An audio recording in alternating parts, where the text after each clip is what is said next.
Hey guys, thanks for tuning in to another race spec video here at Whiskey Throttle Media. Today we've got our Kawasaki KX250F, our 23 model. We're at Paris Raceway. We've had a ton of time on this thing today. It's hot, I'm tired, but we have some good settings for you and I want to share those with you. There are some changes on this bike that include new suspension, settings. You've got a different intake that changes the top end power characteristic.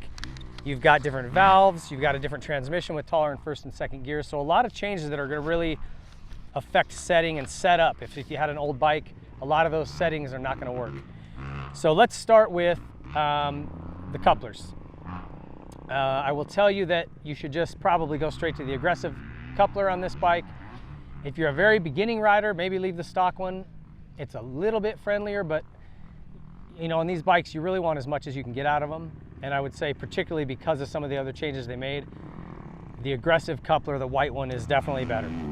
So kind of tying into that, the engine characteristic and that, one of the things you're gonna find, because it's got a taller first and second gear, it's good in sweeping corners off the start. That shift to third is quicker and cleaner. You don't have to worry about it not picking up. What can happen though, if you get into really tight, sticky corners, like we had several of them here at Paris, and you keep it in second gear, which most of us like to go through a turn in second, it has a hard time picking up. This tire is bigger, second gear is taller, and the power, the changes they've made focus more on top end. They did elongate the head pipe to try to get some of that bottom back, but with those other changes, I'm finding I'm having to really ride the clutch hard coming out of tight, sticky turns to get it to go. So we went to a 51.2 sprocket from a 50, and it was a definite improvement. And I think a lot of people are gonna make that adjustment.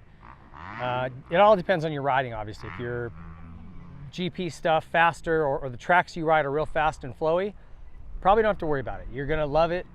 Like I said, it's better for starts, it's better for everywhere on the track except for really tight 180-degree sticky corners. But if you have that issue, go to a 51. That was a good fix for us today. As far as the suspension goes, there's some more changes there. Different valving inside, different oil heights, things like that. So stock, the fork compression should be at 11 out, okay? And rebound should be at 12 out.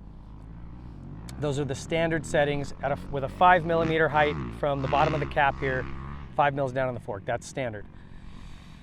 We went out on compression 4 clicks. I wanted to the whole bike felt a little firm. I wanted to soften it up. We came out 4. I ended up going back in 2. So I'm essentially 2 clicks softer on the compression. I left the rebound alone. Shock is set at 100 millimeters of sag, which is what Kawasaki recommends.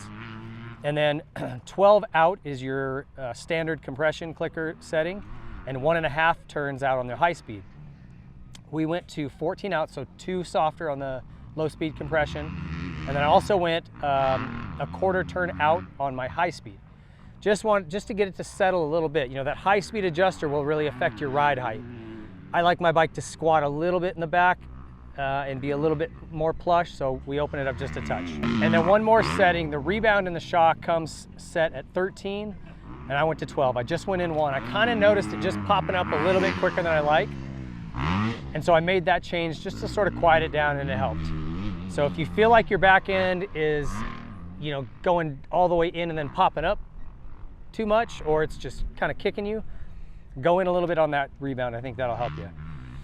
You can go up to 102 millimeters of sag. They're saying kind of 100 to 102 is where they like to see it. And then stock gearing is 1350, and like I said, I recommend a 1351 for anyone who's having trouble getting second gear to pull.